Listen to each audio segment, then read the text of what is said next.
and especially in the African continent. I'm your host, Alisha Jali. Do follow us and share your views on today's discussion on Twitter at SA Media Monitor. But first, let's look at what's making news headlines in the different mediums this morning.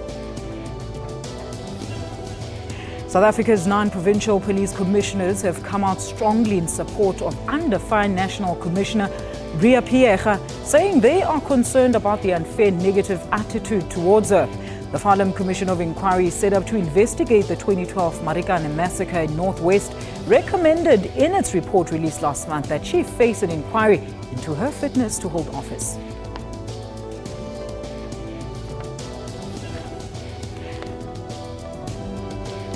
Simo Lushaba has been given another extended term by government. He's the man tasked with turning around the beleaguered South African Post Office. The parastatal is said to owe almost 245 million rand to more than 2,000 suppliers and is in arrears of overseas. Zimbabwe's wildlife authorities have tightened regulations on hunting following the high-profile killing of Cecil, the lion, by an American dentist. The clampdown follows an international furor over the killing of Cecil, who was shot with a bow and arrow outside Hwange National Park early last month. Now, these are the top radio news headlines. South Africa's 9 provincial police commissioners have come out strongly in support of National Commissioner Ria Piecha, saying they are concerned about the unfair negative attitude towards her. There will be strict security in and around the Jack Boters Hall and Polokwane High Court ahead of the corruption trial against EFF leader Julius Malema tomorrow. Zimbabwe's wildlife authorities have tightened regulations on hunting following the high-profile killing of Cecil, the lion, by an American dentist. The clampdown follows an international uproar over the killing of Cecil, who was shot with a bow and arrow outside the Hwange National Park early last month. Now, everyone who had the chance was at the stadium in their numbers yesterday in a derby clash between Amakhosi and Amabhakania. But of course, Orlando Pirates have once again emerged victorious in the Carling Black Label Cup after defeating Kaizer Chiefs 4-3 in penalties. The Buccaneers have won 3 of the previous 4 editions of this cup competition. Let's take a look at your views regarding the results on social media. At Carol Ofon says, hashtag baby O, when penalties started, hashtag up the Bucks. And she's got 1,000 smiley faces there and she totally loves the Buccaneers. Kabonina says, when my boys win, I saw, hashtag up the Bucks. Bongani BK class says, Etim Kole, Etim Bali, I'm happy for the hashtag up the Bucks. At least you have already got you 1 trophy for the season. That is some of your tweets coming through this morning.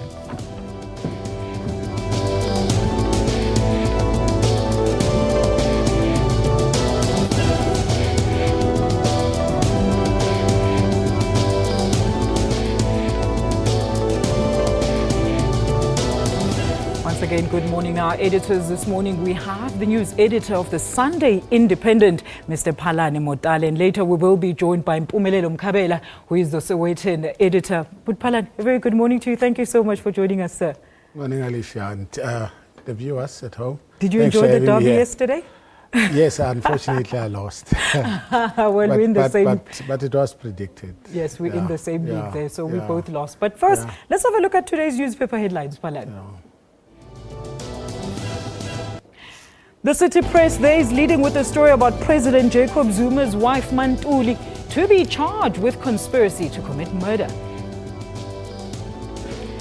The Sunday Times is leading with a story about the gloves are off between President Zuma and Public Protector Thuli Madonsela over Nkandla. The Sunday Independent is leading with a story about the National Police Commissioner pleading with President Zuma in a letter to not fire her. The Weekend Argus is also leading with the Piecha story. Yes, there it is. It is leading with Piecha's letter she wrote to the president, explaining why she should not be excused from her job. The Sunday Tribune is leading with a story, a shocking story of a KwaZulu-Natal farmer who faces charges of rape and a 3-year-old girl, and he also sexually molested her mother. All right, let's have a look now at the newspapers from outside our borders. The Lesotho Times is leading with a story about Deputy President and SADC facilitator Cyril Ramaphosa's SADC Commission of Inquiry to probe that country's security. And the Daily Trust from Nigeria, their Nigerian President Muhammadu Buhari is confident that he will defeat militant group Boko Haram before the end of this year. All right, let's start with the City Press today. Now, Palane, the front page there of the City Press, the headline reads, Zuma's wife quizzed about the poison plot. Now, the cat is out of the bag here, according to City Press's front page story about how apparently the net is closing in on First Lady Mantuli, who has allegedly admitted to knowing about a plot to poison the president. Now, this story says criminal charges are imminent against her and some of her accomplices. Yeah, it's one of those stories. I think what's very interesting, you'll remember that the story was in the media before. There were denials. And I would have expected by now that the police would actually have a really solid case and at least arrest people. But I see there's a new development, and the development is that the net is actually being thrown wider, in the sense that the way I understand it is that, one, she admits now that she is aware of it, because earlier on she was not aware. Most people denied, even she was not aware of that. But we also see now a situation where they say that even people outside the country who could be linked to this, and I don't want to speculate. All right. But yeah, I have my own ideas, but I'd rather not share them now. All right, let's not speculate, Palani, just for the sake of being a newsworthy program. Let's now have a look at page 4. And of course, page 4 there says, government has a plan as jobs bloodbath looms. Now, according to this piece, the state is scrambling to create employment as poor growth and declining commodity prices force private sector firms to drop the axe on the workforce. Yeah, that one is scary. And the biggest problem here, we know that the government is the biggest employer. And I think this situation will not be solved unless the private sector comes to the table. But we see to the situation that we know that the government, the ANC government, has promised that they'll provide about 6 million new jobs very soon. But the Minister of Finance said that's actually a bit impossible, based on the financial constraints the government is faced with. But the scary part is that the private sector is also now, especially look at the communication. We've got the MTNs, we've got Telkom, and they're all, the media, know that one newspaper, weekly newspaper, is also going to retrench, mining, and I think we're really faced with a very big problem. All right, let's move on, Palani. Let's look at page 6 of the very same paper, that's City Press. It says Motsega hits out at the ANC's Patriarchy. Wow. Basic Education Minister Angie Motsega has apparently lashed out and criticized the ruling party's patriarchy and power-hungry men whom she says manipulate women to serve their own interests. The article further alleges that the League will lobby strongly for a woman president. Yeah, I think there are statements that they made before the Mangaung conference. You remember when they said they are not yet ready for a woman president. It's now here to haunt them. In the sense that I do believe that, they should first have their house in order.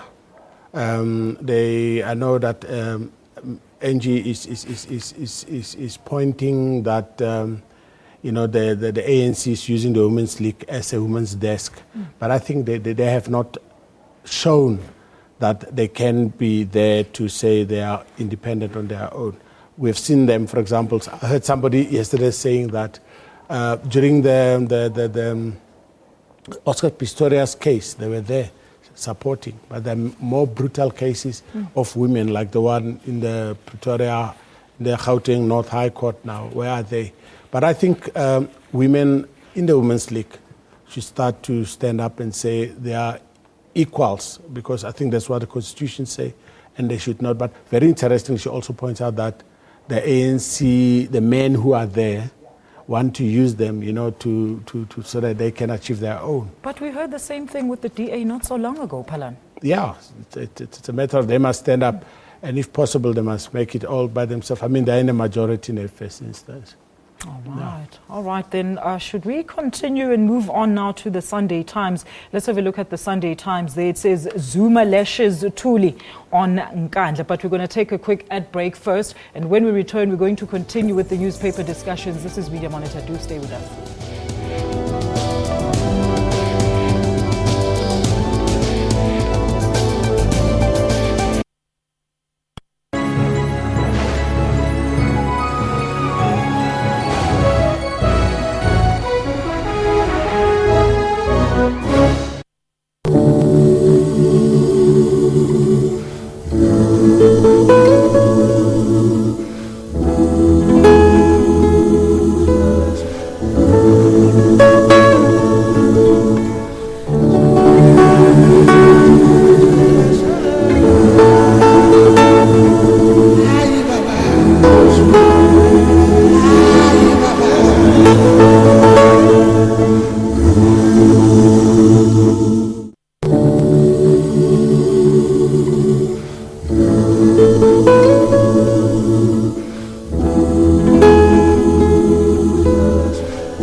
Of our world, a better one for all.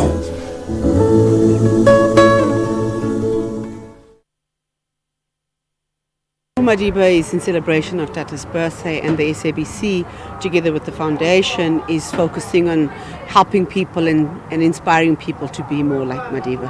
All our radio stations, our 19 radio stations, have got events all over the country. There are others in Kuno, there are other people who are in Durban and everywhere else. And it's happening up to the end of the month, where we are giving houses to the needy people, we are giving blankets, we are giving food, we are celebrating. We have like a crowd of more than 2,000 people that we are feeding today, and we are giving blankets, because when we say we're giving 67 minutes of community, but we are saying we're giving away 67 minutes of love. Our house was in a bad state. When it rained, we were always scared that the hut will collapse. I am very happy for the blankets we received. I am going to throw away my old one and sleep with the new one tonight. It took us about 9.5 hours to summit, and so for 9.5 hours I suffered, but I summited, and it was the most amazing feeling in the world to have achieved something that I thought was impossible. This is the first story of this magnitude that I have ventured on. I mean, we've gone to Syria before, but never to a place where it'll be your mental and your physical fitness that will determine if you get to the top. So very nervous, very anxious, but also very excited. It's a great opportunity to be representing the SABC. The SABC will be right there, capturing every moment, and it's very important for the campaign and the cause that we have, standing behind to raise funds for girls who are in need of sanitary towels. For Mandela Month, we chose this place of safety this year because of the needs here. It's an incredible woman that has opened up her heart and her home to children that have been abandoned, children that are HIV positive, and generally children that need support and safety.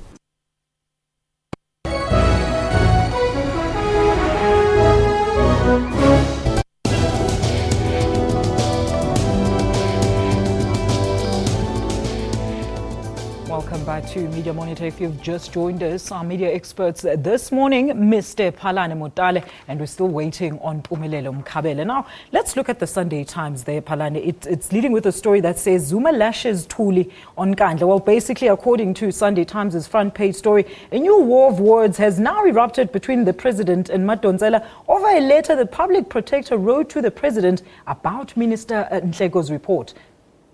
Yeah, I think this war will never stop. Every time it seems to be renewed. Because in this particular case, I think now Thuli Madonsela is responding to say they have actually misinterpreted her report. She even says some of the extracts they took from her report have been changed, and that's not exactly what she meant. And I think this thing is going to go on. We also know that we've seen that even in Parliament, the committee doesn't want her to come back. And I think we're still going to be with this one for a very long time, especially after we've also seen what's happening in Nkandla, the real Nkandla, the situation there, because obviously the minister did indicate even before there was this inspection in loco to say they are going to ask for more money. All right. Yeah, so it's still going to be there for a long time. All right, so we're still going to wait and see what the final report from the ad hoc committee. Yeah, that could make actually, it. That could also make it easy for us. We'll know that there is going to be news all the time.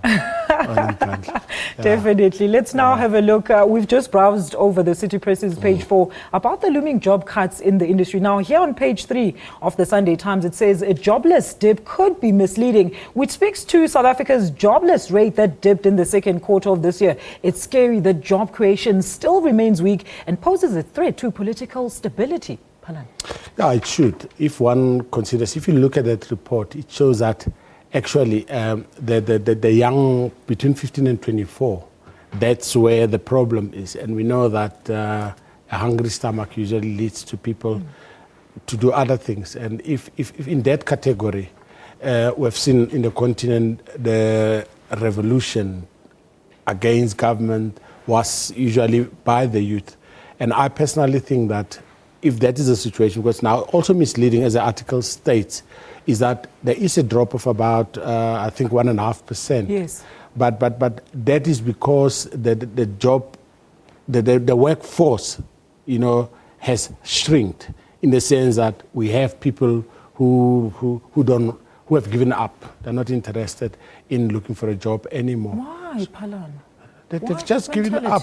I think we are not all the same. Some people just give up and say, I'm not going to look for a job anymore, because it's also about skills.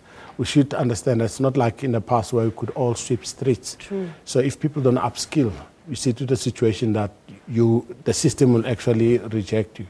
Very interesting that you mentioned that, because we're going to cover the redefining universities for the greater good that you mentioned that. But let's start with the Sunday Independent there. It says, Pierre begs to keep her job. That's the front page. The much anticipated response to the president by Police Commissioner Ria Pierre is said to have been received by the presidency. And according to the Independent, Ria pleads with the president for a second chance, as she was only at work for 2 months when the Marikana tragedy happened. Palan, tell us all about this. This is your front page. Yeah, we have a fly at police headquarters, and they usually tell us what's happening. And I think it would also have been natural for her, because we have seen that she resisted to move. We know that the president apparently has asked her before, even before the Marikana report came out, that if she would mind maybe to be redeployed. And apparently she stood her ground and said, no, I've done nothing wrong. But now we have been informed that in her response, she tells the president that she was only 2 months in the position. And I mean, I also think, I have empathy for her to say you're just 2 months. And, police work is very operational. It's not something where you just put a stamp like. But is that an excuse, though? No, it's not an excuse, but it's a mitigating factor. But the point is that what happened on a particular day. You see, I usually say by accepting the job, you also accept the responsibility. True. And by accepting the salary at the end of the month, because I think 2 months, it means that you have been paid already twice. So it means that you confirm. You're enjoying the benefits. You're enjoying the benefits, so you must take the responsibility. It's unfortunately, and the president has got no option now but to consider that, and everybody's now waiting and saying what's going to happen. All right, we're all going to wait with bated breath to see how the president actually responds to her letter. Now, when can we expect that? Do you know? No, it could take time. It could take time. We know that our president takes time to read. Yeah, he doesn't read maybe more than 2 pages a day. So your Mo hasn't given you anything yet? No. Maybe Monday we'll try to plant another fly in the presidency, maybe to see how many pages he read. Interesting job you have there, Palani. No, it is. Let's look now at page 15 of The Independent. And here's the story that I really want you to comment on: redefining universities for the greater good. Well, Felix Maringe writes here about the change within the higher learning institutions in the country since democracy, but highlights also some of the pitfalls that are still inherent in this sector when it comes to who eventually makes it out and has a fruitful life. Yeah, it's a very interesting read by the prof, because he mentioned that there are many things we see at universities, like it's no more those years where it's a white university. Yes. Like the other day, my daughter's at the University of Pretoria. When they went to register, I couldn't believe the number of black students who have enrolled. And to an extent, I'm told some of the former white universities have actually turned black. But what the prof is trying to stress is that it doesn't necessarily mean that more enrollment of black kids means that that's transformation. He says because it's one thing to allow them on to the university, but are they getting the same opportunities? Do they have access like to the same? You look at the rate of success. How many at the end of the day, of the meal, how many graduate? But you also have a situation that the professorship, it's still, I know the other day there was also an article about UCT, but it's not only UCT. It's one thing to have chancellors, but the most difficult part of it is that you cannot just fast track professorship and say people, because it's something else. Unlike you can take me to a one-day course and say now I'm skilled on Microsoft, but professorship is something else. All right, let's leave it there, Palani, and now have a look at page 18 of the very same paper, the Sunday Independent. It says, detained for a dream. This piece is dealing with foreigners detained in Malawi's Mola prison as illegal migrants. Now, these were apparently arrested on their way to South Africa in search of a better life, but are subjected to a life of hardship and under inhumane conditions. Yeah, it's a very touchy story, considering I've seen that as I think one of the detainees there saying that we have committed no wrong. We are not criminals, but we are kept in a prison. And if you read the article, you'll see that the prison was actually built for 800 inmates, and it now has about 2,600. Actually, those people don't sleep. They say, they pack them like the way you'd pack your cold drinks in a crate. Some of them sit upright because those Doctors Without Borders say actually the situation is very, very, very bad. Palani, look, on that issue as well, there's also the issue, the European migrant crisis, which is actually crippling in Calais there. Yeah, because we all thought that most of them are moving that way. Because if you can look at that picture in the Sunday Independent, you see them that actually, that goes back to, you remember during the xenophobia attacks? Yes. And I saw some media were picturing a bus taking people to Zimbabwe. Because I travel from Pretoria to Joburg every morning. I see more than 20 buses coming with people. And then you find that we concentrate on one bus going north while 20 buses are coming this way. Yeah. But I mean, South Africa is the country of hope for many people in Africa. Absolutely. And we should start to say, how can we help the situation and save it? Because not all of the people who come down here are actually for bad reasons. Some are very qualified people, but they think they can contribute here. Thank you so much. We're going to leave it there and take a quick ad break. And when we return, we're going to analyze the international outcry over the brutal killing of Cecil, Zimbabwe's most celebrated lion. Do stay tuned for this and more after the break.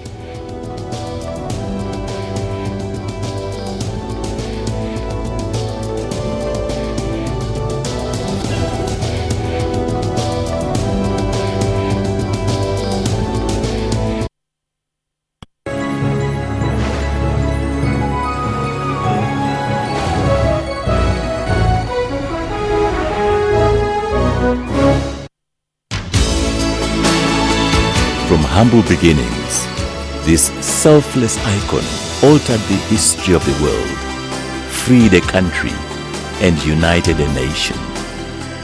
He taught us humility and forgiveness. to the world, he is Nelson Rolihlahla Mandela. But to us, he is simply Tata Madiba.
This is Media Monitor. Welcome back. Let's now have a look at the stories of the week that captured our headlines.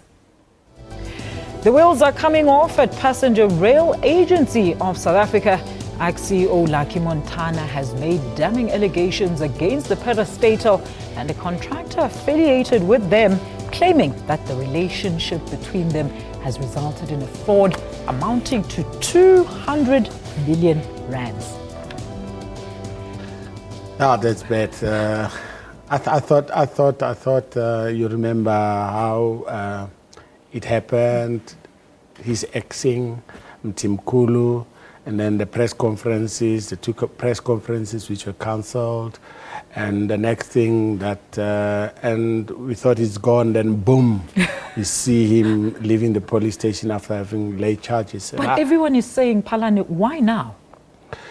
Yeah, I think, you know, the biggest problem, and it's not only at PRASA, you know, the separation of powers between the managing board, managing a team, executive, and the board. And that is because they are not, these parastatals are actually not like your ordinary private company. The board is usually appointed, it's political appointments. And these political appointments lead to some pressure. There is political pressure, obviously, as to who does what. But we also are aware that the ruling party also appoints some of these people in good faith to the boards. But some of the chairpersons or board members, the moment they land there, they start to look at their own interest. And I think that's where the problem is. The only problem with the PRASA thing, especially now, is that it has become dirty and very personal. And I think some intervention is needed. But we are more than happy that we will still, you know, it's nice to know that you've got a field where you can always get some of your bread. And bigger things are coming, definitely. Look, what do you make of the allegation that Chairman Popo Molefe allegedly tried to blackmail the head of engineering, Mtimkulu? Well, it will remain an allegation now with the technology that is around here. We don't know the context in which that particular SMS came in. And I would say, especially the matter would be going to court now, the cliche, sub judice, whatever. But it's going to be very, very interesting, because you can see that everyone wants to shoot from the hip now and say, I'm prepared to go for the kill. And that's going to make it very interesting. And then, of course, the 19 million rand, 700 million rand that was irregularly and fruitlessly spent, according to the Auditor General. At PRASA. Yeah, you sit with that problem that tenders, you know, I think what will happen is that PRASA, especially if one looks at PRASA's big projects, they've got multi-billion rand projects, and I think we should also give the PRASA board and management a chance to explain that, because sometimes it could look somebody the other day, the MEC for Finance in Gauteng, explained to us how we as the media sometimes don't understand. Unfruitful or whatever unexplained expenditure sometimes does not necessarily mean that a person took the money. It could mean that you used it without prior approval. And so I'll wait for the details. All right, we're all going to wait for those details. We're going to take a quick ad break. We'll be back with more Media Monitor. Do stay with us.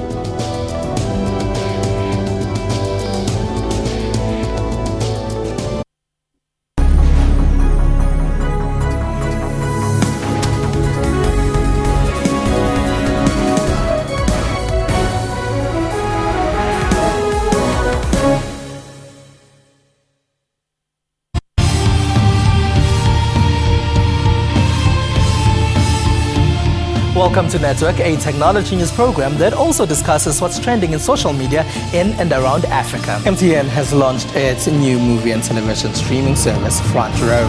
If it's trending, we will find it. That's Network with me, Spumelele Zondi, every Sunday at 7:30 p.m. only on the SABC News Channel.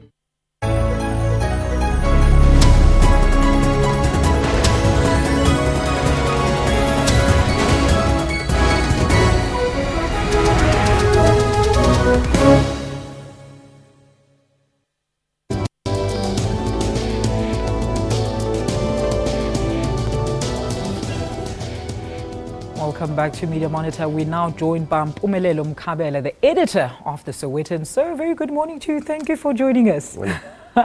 All right, we've covered most parts with the newspaper front pages today and inside stories. But let's go now and have a look at some of the stories of the week that made us talk. Now, lions have grabbed headlines this week, both stuffed and alive. The killing of Cecil, the lion by U.S. dentist in Zimbabwe, has caused international outrage. And now conservationists say there's little they can do to save his 12 cubs. Mpumelelo.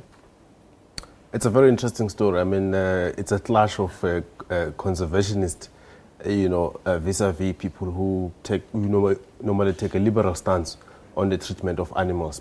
Some people are very fundamentalist about it. I think we are seeing that coming out in the open here. Very interesting story. We all know that lions are not one of those species which are in abundance. And they attract a lot of tourists, so there's also an economic factor there. That's why the story hit international headlines. So I find it fascinating. Alani, what do you think?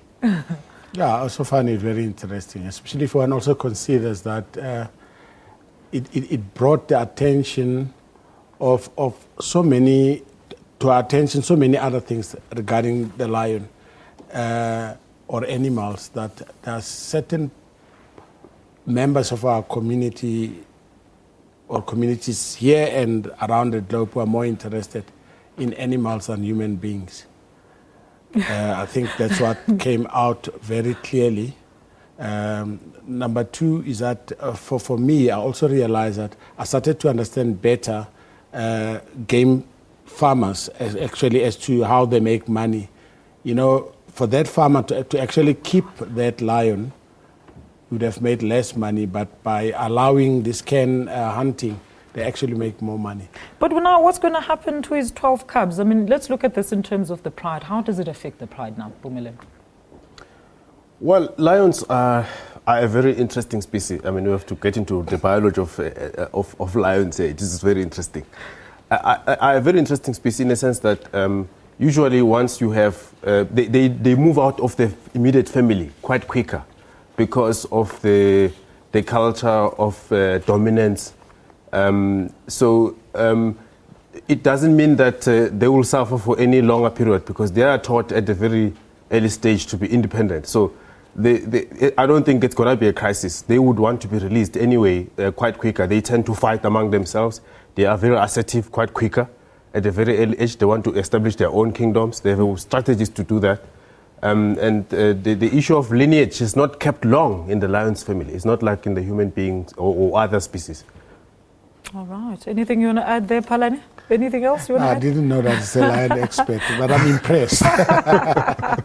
That's what we've discovered this morning. We're going to take a quick ad break, and after that, we look at how Parliament's new rules for regulating MPs who disrupt proceedings will be received. This is Media Monitor.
welcome back to Media Monitor. We're live here on Africa's News Leader. We continue with a review of the week's top news now. This week, the National Assembly adopted the new regulations meant to combat the disruptions in the House that have hogged media headlines the past few months. Well, it's a controversial story because I don't think that's the end of it. The fact that there are new rules to try and curb disruptions doesn't mean that people are going to stop disrupting the proceedings in Parliament. The EFF has already pointed out that they're not going to comply to rules that on the face of it appear very unconstitutional. So we should brace ourselves for more disruptions which might lend the rules in the courts, perhaps, where they might be discussed and maybe the court might have a final say on what's appropriate and what's not appropriate action for Parliament to take when there are disruptions. But the bill was adopted just last week, Farlam. Yeah, but, majority rule applies. And obviously, I think one of the main strategies of the EFF, with due respect, was disruption. Now, I think they feel that if they can take that one away, they don't have enough time to go back to the drawing board. I think most of us as viewers are going to get away from the parliamentary channel now because that could mean less action. But for the voter, it will be good because then they'll have to go back to what they are there for and debate issues out instead of disruption. Yeah.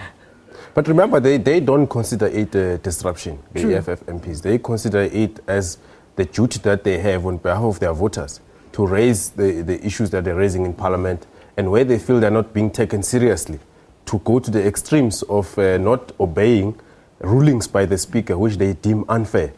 So it's a question of whatever they do, they think is legitimate on behalf of their voters, on behalf of South Africans that are aggrieved by the Nkandla issue. But on the other hand, the Speaker has a duty to uphold a decorum and make sure that the House functions properly, is respectable in the eyes of the public and the voters, and it remains legitimate as a public forum representing the will of the people, and all of that. So, how in the end this whole thing will be resolved, for me, I think, is linked to how Nkandla matter gets resolved finally. All right. Remember when this started, actually it was called the revolutionary democracy that we're actually seeing taking place in Parliament. Well, let's move on to another story now. Shocking details emerged at the Pretoria High Court this week on how the 25-year-old Mozambican taxi driver Mido Masia was assaulted at the police cells and later died. However, the defense has challenged the credibility of one of the state's key witness, Mpumzi Ngamlana, who was the cell commander when Masia was brought to the police cells. Farlam. Very interesting. I think what's happening in this particular case, it just shows the training of police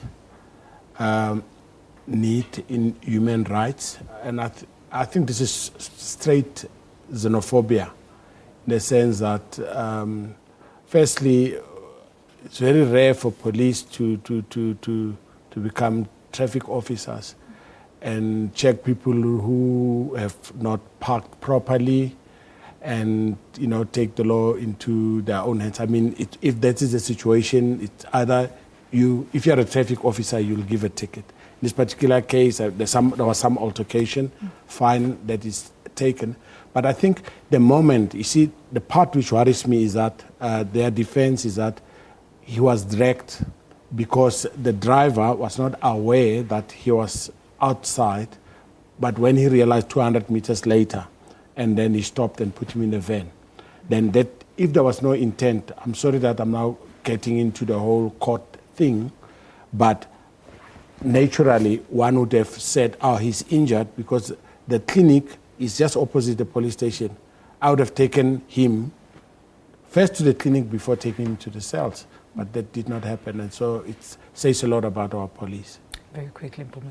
It's a tragic one because it's reminiscent of what apartheid-era police used to do in the dark days of apartheid, torturing activists. It's exactly what, it's very unfortunate. That's why I agree with Palani that there's a need for human rights element in the training of police.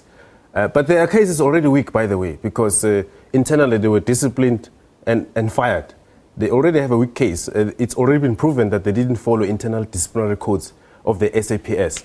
And now the defense is trying to rely on some of the contradictory statements coming from the guy who was at the police station at the time, who also feared for his own life. Situation. So I'm not sure whether the court will give that testimony any weight.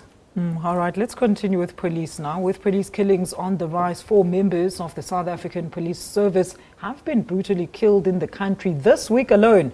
A report released on Friday shows that a total of 53 SAPS members have been killed this year. Scary again, that makes it about averagely 4 policemen are killed per week. That's one in almost every day. Every day. And the other thing is that one should also look at the circumstances they are killed under. I mean, back to training. I think we should stop. You know, we have a situation where the police know that if they stop suspects who are armed, they must call for backup and all that. I feel sorry for the families and their beloved, because to lose somebody is a very heartbreaking thing. But I think they must go back to the drawing board. And the other thing which could maybe stop also this is that more severe sentences for police killers. I mean, that's a crime against the state. Look, we're saying police need to be gentle, and then when they get killed, we have problems again. Pumele. Look, there's nothing in the law that prevents them from shooting if they are attacked. And that's the first thing. And, you know, because the law says, in fact, it's only when your life is under threat that you can defend yourself. But in some instances, I mean, you have stories about off-duty. A police officer was killed on the highway when he was changing a tire, for example. It could have been anybody. In some instances, we had a cop who was killed, who was responding to a crime incident, a robbery incident, and he didn't have a backup, but he had a sense that these people are trying to hijack a bakery. He didn't have backup, and he was one of the most dedicated cops around Gauteng, which was a pity that we had to lose him like that. So the issue of training, calling for backup when you know you are in danger, is important. And I think that the leadership of the police force should be focusing on these kinds of things instead of the bickering that is happening, all the politics, the high drama. They should be focusing on the real issue of training police officers on the ground. Otherwise, if these guys are under threat like this, I mean, then what about ordinary people? The police are not just about preventing and combating crime and arresting criminals and all of that. They're also about giving public confidence that generally South Africa is a safer place. Yeah. All right, that's where we're going to leave it. Let's now have a look on what is happening on the continent. SADC facilitator to Lesotho and SA Deputy President Cyril Ramaphosa has proposed a revision of the terms of reference of the SADC Commission of Inquiry established to probe that country's security crisis. The Deputy President has rescheduled an additional meeting with the Prime Minister before meeting the opposition.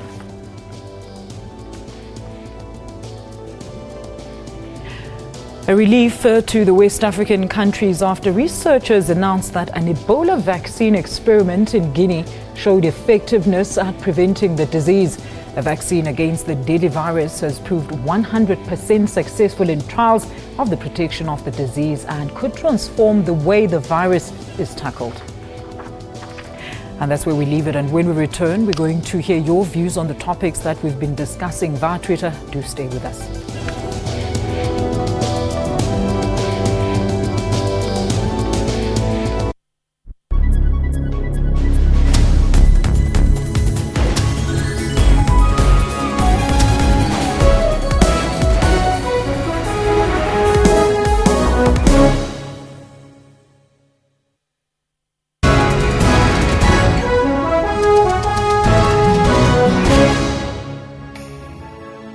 The judge slammed corruption in both the private and public sector. Referring to irregular and wasteful government expenditure, he said it could no longer go on. The high-profile corruption scandal has dominated Spain's headlines in recent weeks. The scandal touching a nerve as Spain emerges from its downturn after a slew of corruption cases involving politicians and the King's sister. tourism is a vital part of the economy.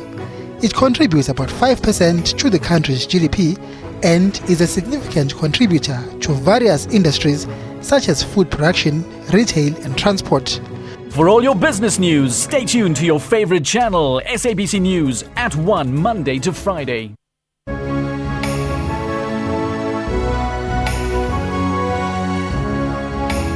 Welcome to AM News here on SABC News Channel 404. The people who also should be concerned are the people who voted for people of that ilk. South Africa is indeed a unique country. And South Africa has a democracy that is very exceptional. If people want to change the rules, do it properly, do it within the context of the Rules Committee within Parliament. And when you shout, it doesn't mean people are listening to you. But there is a point of authority that must always prevail. The ANC is very determined. We will not allow South Africa's Parliament to be dragged down into the mud. And we will defend the Constitution and Parliament. I think our country is really being torn to pieces. And I think that the struggle for liberation didn't take place for people to play the fool like this in our country. That's AM News, daily at 10 a.m. on SABC News.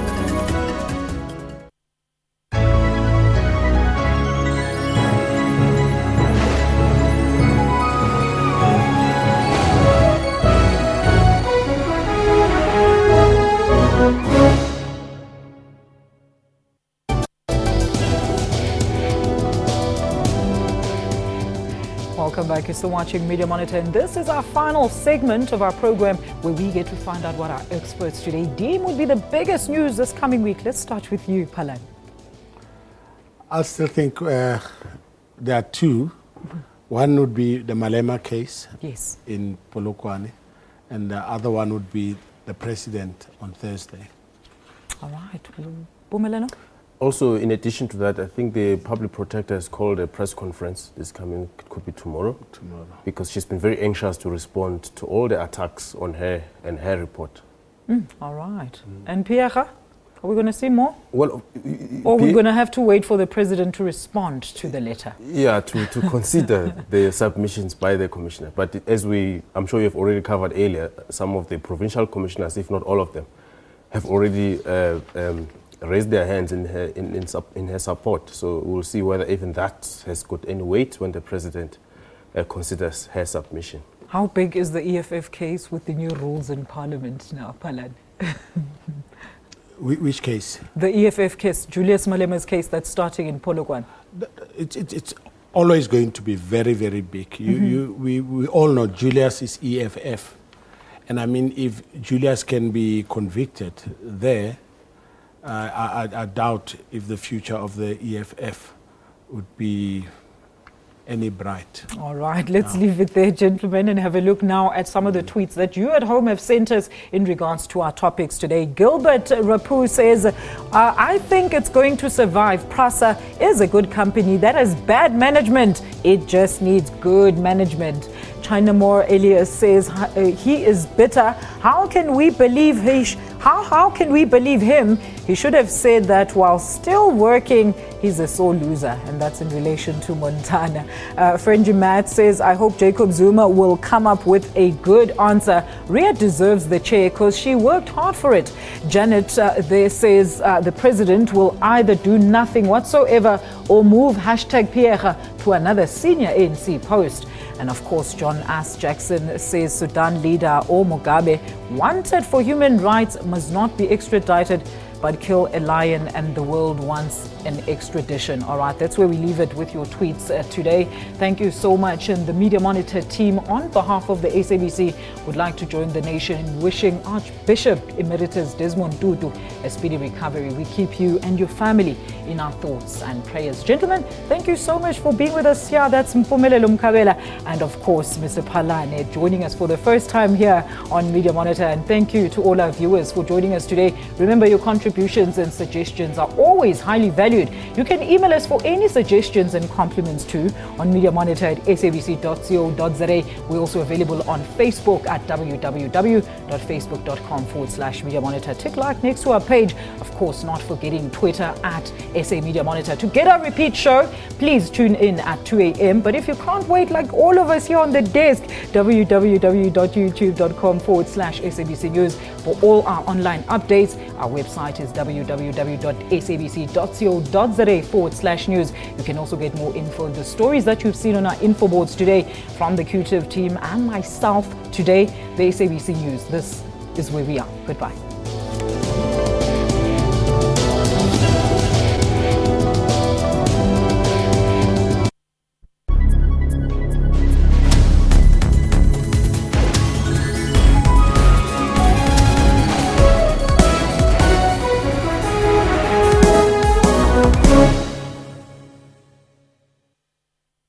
My observation to the Prime Minister has been that the governing party has significant breadth and popularity, and as a consequence, making sure to open additional space for journalists, for media, for opposition voices will strengthen rather than inhibit the agenda that the Prime Minister and the ruling party has put forward. It has been an extraordinary privilege for me to serve as the President of the United States. I cannot imagine a greater honor or a more interesting job. I love my work. But under our Constitution, I cannot run again. I can't run again. I actually think I'm a pretty good president. I think if I ran, I could win. But I can't.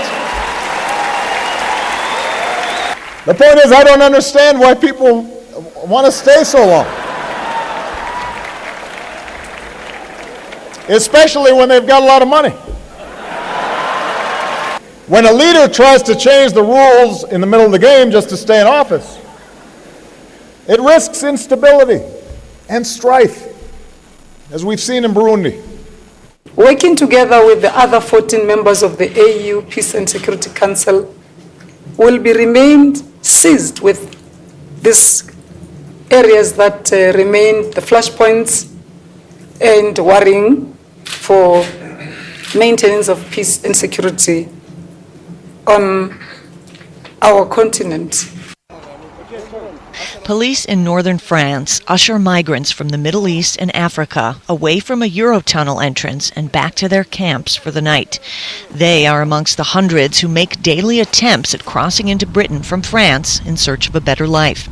The influx of migrants attempting the dangerous journey has increased in recent months. International Organization for Migration officials say around 150,000 migrants have reached Europe this year alone. Those companies that have already announced possible retirements are called upon to review their plans and avoid massive job losses, as such would lead us further into crisis. I could not walk on his own because I could see that his legs were bent and they were dragging on the ground. He was also complaining about his head, that it is hot. I also noticed that he is injured because he was bleeding from the head. We ended up finding an item, sort of a plier. It was then that we were able to loosen the handcuffs because they had already been bent. It wouldn't matter to me because I'm supporting family, supporting cousins, supporting grandparents. So if it didn't go well, I would have my family to fall back on. He was a fantastic man, Clive, apart from the fact that he was a brilliant cricketer and a wonderful father and a great husband and things like that. He was just a fantastic guy, to be around him, and he was our captain, but he was always one of the guys as well. He was never like aloof or anything. The thing that always stuck out for me about him was his competitive nature. He was always extremely competitive on the field, never gave an inch, never asked for anything, and never gave up. But off the field, just a really mild, wonderful guy.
Fly over Verwoerd. Let's now have a look at this. Now, Verwoerd, the comment yesterday, Njanji, Mr. Sparks lived up to his name and caused quite a few sparks. It was quite shocking for me to hear him compare H.F. Verwoerd to Helen Zille in terms of her orator skills. Mugabe to compensate white farmers for land grab. I don't know if I'm justified to call it truth and reconciliation Mugabe style. Watch Media Monitor with me, Alicia Jali, Sundays at 9 a.m. only on the SABC News channel.